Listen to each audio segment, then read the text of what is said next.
Hi mga ka-loan seekers! Nakautang na ba kayo dito sa Money Snap Safe Credit Loan daw? So ayon nga dito ay pwedeng umutang hanggang 50,000 pesos at quick approval after application nga daw. So under ito ng e-lending Inc. at may company registration number pa daw at mayroong certificate of authority number.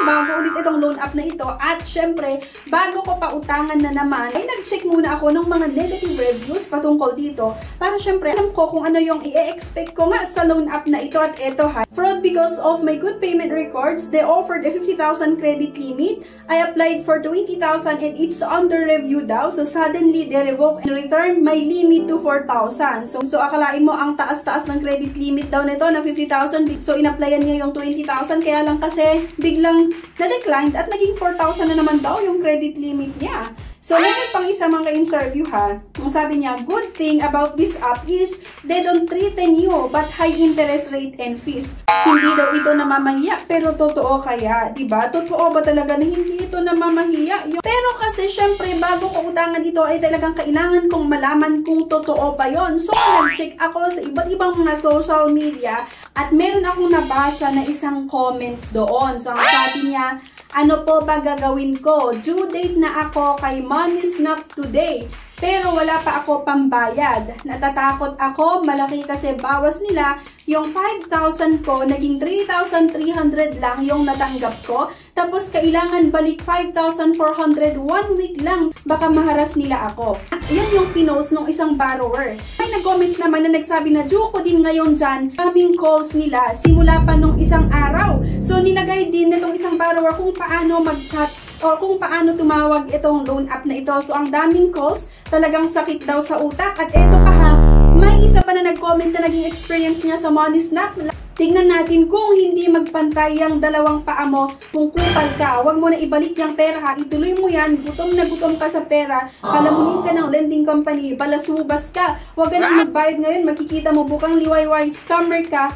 Ayan, so papaikutin ko yung tumbong, ano to, so sobrang hirap din pala ha, at meron pa sinabi na, tumbong mo sa gagawin ko dito sa selfie ID mo. So grabing harassment yung mga ka-interview, pananakot, at meron pang isa, sabi niya, same OD or overdue ko na wala pa ako pambayad. So may nagtanong na ano po name ng OLA nyo, sabi niya, Money Snap po me. So ayan, nagtatanong, sila yung nangharas sa'yo, nakakatakot naman. So hindi totoo yung sinasabi na hindi talaga ito daw nanghaharas, kasi ayon sa experience talaga ng mga umutang dito, na nakita nga natin, ito talagang nanghaharas. So ito syempre, dahil nga gusto kong makita kung paano ba talaga ito magpautang, so bobo pa rin ako sa Google Play Store, so ang tapang din ng kabeshi nyo ha. So ayan, tinuloy pa rin natin, at bago nga tayo makautang dito ay may mga i-access itong loan app na to, like yung SMS, yung camera, diba? At may ayun, authorization, instruction, installed application. We will collect information about the application instruction on your device, including the application name, package name, installation date, and update time for credit assessment purposes, diba? Tapos yung device data. We will collect information related to your device, including the device brand, model, operating system. Diba nakakaloka no? Itong mga ina-access nila at yung location nyo. Ito pa yung nakakaloka mga ka-interview ha. Ang sinubukan kong utangan na loan app ay itong Money Snap nga. Diba? Money Snap yung dinownload ko na loan app. Kaya ng mga ka-interview, magre-register na ako sa kanilang app, ang nag-send sa akin ng one-time password ay Pocket Cash. Diba? May nakalagay doon na Pocket Cash, Money Snap Pocket Cash, verification code. Diba? So, ibig sabihin, sister company nitong Money Snap, yung Pocket Cash. So, diba? Ganito talaga yung ginagawa ng mga loan app ha. Yung mag-iiba lang sila ng pangalan or iibahin lang nila yung name ng kanilang loan app.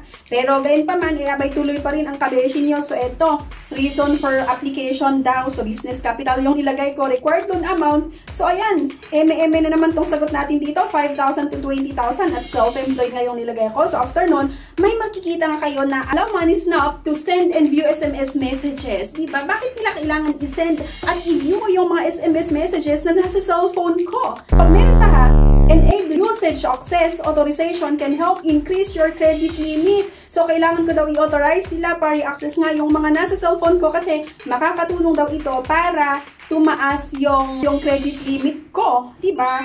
So, syempre, dahil nga gusto kong utangan ito, abay, nag-go pa rin tayo, mga inauthorize pa rin natin yung loan app na ito. Pero sa akin kasi, ang ginagamit ko na loan app bagong phone, na ginagamit ko lang talaga sa pag-apply ng mga pautangan, diba? So, ayan, okay lang yung access nila kasi wala naman nakalagay na mga importanteng mga message or yung mga files na nasa cellphone na ginagamit ko sa pag-apply sa kanila. So, ito, loan application na naman daw, yung relationship, ayan, kailangan maglagay dito ng personal references. After nun, syempre, hindi nawawala dyan yung identification, yung pag-upload ng isang valid government ID at pag-selfie-selfie. So, after kong masubmit nga yung loan application ko dito, ayan, credit review agad-agad. Your loan application has been successfully submitted and is under review na naman daw. So, our review is very quick. Please hold on briefly and it will be completed shortly. May nakalagay dito mga ka-loan seekers ha. Add your account for instant withdrawal upon approval. So, kung sakali daw na ma-approvehan nga yung loan application ko, di instant na ipapadala nila agad-agad yung pera.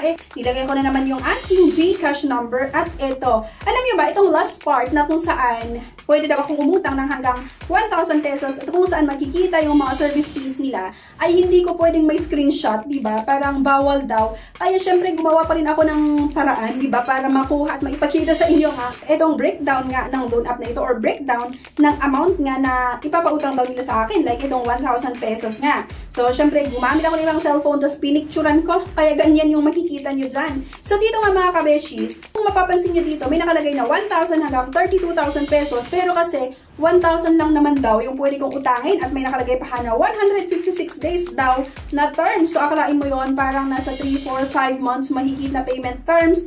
Pero totoo na naman kaya ito. So, dyan sa baba niya, nakalagay naman yung mga service fees na mayroong 330 nga na service fee dahil doon sa account management fee na 155 at credit assessment fee nga na 175.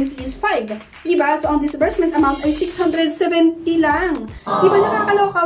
1,000 pesos pero ang matatanggap ko lang ay 670 dahil nga sa management fee at credit assessment fee. So, hindi yung katanggap-tanggap na naman sa akin mga konsolyo ha. So, ayaw ko yung mga ganitong pautangan. At, eto pa ha, confusing itong nilagay nila na payment terms ha.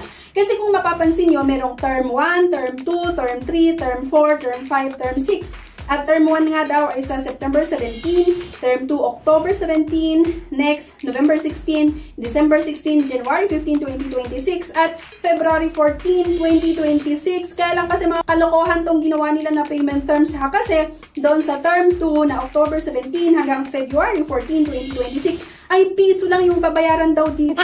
So, doon pa rin sa first payment, which is sa September 17, within 7 days yun ha, ay kailangan kong magbayad ng 1,076 pesos. Parang lilituhin ka pa ha, na sabihin na sobrang mahaba yung payment terms, 1, 2, 3, 4, 5, 6. Ginawa nilang 6 months daw yung payment terms, diba? Na offer nila, pero kasi dito sa term 2 or doon sa 5 months, tigpipiso lang naman pala yung babayaran. Tapos sa first payment, babayaran yung 1,076, diba?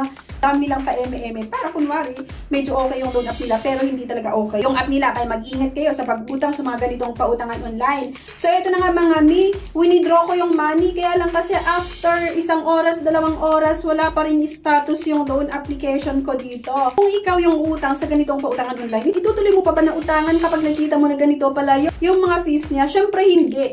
Kaya lang kasi mga ka-interview, yung mga ibang kababayan natin, yung mga iba na kamamshi natin dyan, mga ka-loan seekers natin dyan, eh talagang tinutuloy nila kahit nakita nila yung mga breakdown kasi nga dahil talaga sa matinding pangangailangan. Ang pakiusap lang sana sa mga OLA collectors ay sana naman kung nakiusap si borrowers na babayaran kayo at kahit nga matataas yung mga charges nyo nakikiusap yung mga borrowers na magbigay kayo ng extension or at least 1-day extension na sana walang mga extension fees na naman na napakalaki, di ba? At sana kung nakiusap yung mga borrowers na bigyan nyo sila ng pagkakataon para maghanap pa or ilang araw pa para maghanap ng pambayad dahil ang tataas lang din naman yung mga charges nyo, yung mga processing fees nyo abay sana mapakiusapan kayo, sabihan nyo yung company nyo. At minsan kasi nakakaloka, diba, kapwa Pilipino din yung mga naniningil ha, na hindi nakakaintindi. At I'm sure naman lahat naman tayo talaga ay dumadaan sa matinding pangangailangan pero syempre sana magkaroon lang din tayo ng puso, habag sa iba din na nangangailangan. So kung nakiusap sila, sabihan nyo yung mga boss nyo sa mga concern ng mga borrowers, hindi yung talagang pipigain nyo na singilin dumating sa punto na manghaharas kayo. So, kagaya nga nung nag-try na umutang dito sa Facebook na merong nagtatanong kung ano yung experience nga nila dito sa loan app na ito at marami yung mga nag-message na natatad talaga siya ng mga texts and calls galing nga sa Money Snap na to, ng mga collector ng Money Snap na to para singilin. At may mga iba pa na nagsabi na ang daming calls talaga at sobrang sakit sa utak. At ito yung message na pinost pa nila, nilagay nila sa comment section na ito daw yung message sa kanila ng loan app na ito. At ito pa nga, sabi pa nga nung isa, same overdue ko na wala ako pambayad. Sabi nung isa, ano po name ng Ola. At sabi nga nitong umutang na Money Snap me. So eto, sila yung nangharas sa'yo, nakakatakot naman. So nag-search din kasi tayo ng ibang mga experience talaga ng mga borrowers kung paano nga ba ito magpautang. So ganito po magpautang yung Money Snap. At ayan, sana makita din ng, di ba, Securities and Exchange Commission itong video natin. At sana, isa din ito sa mga sisilipin nila yung loan app na ito. Sana wag ka na talagang uutang sa loan app na ito. Kung ayaw mo na instead na makatulong yung loan app, talagang sobrang stress, mentally and emotionally, ay talagang maapektuhan ka. Okay? So, huwag ka nang umutang dito. So, ayan. Anyway, guys, thank you for watching. Please don't forget to click the subscribe button, like yung ating video, at huwag nyo kalimutan na i-share para mabigyan natin ng babala yung ibang mga borrowers. Thank you at see you sa next video. Bye!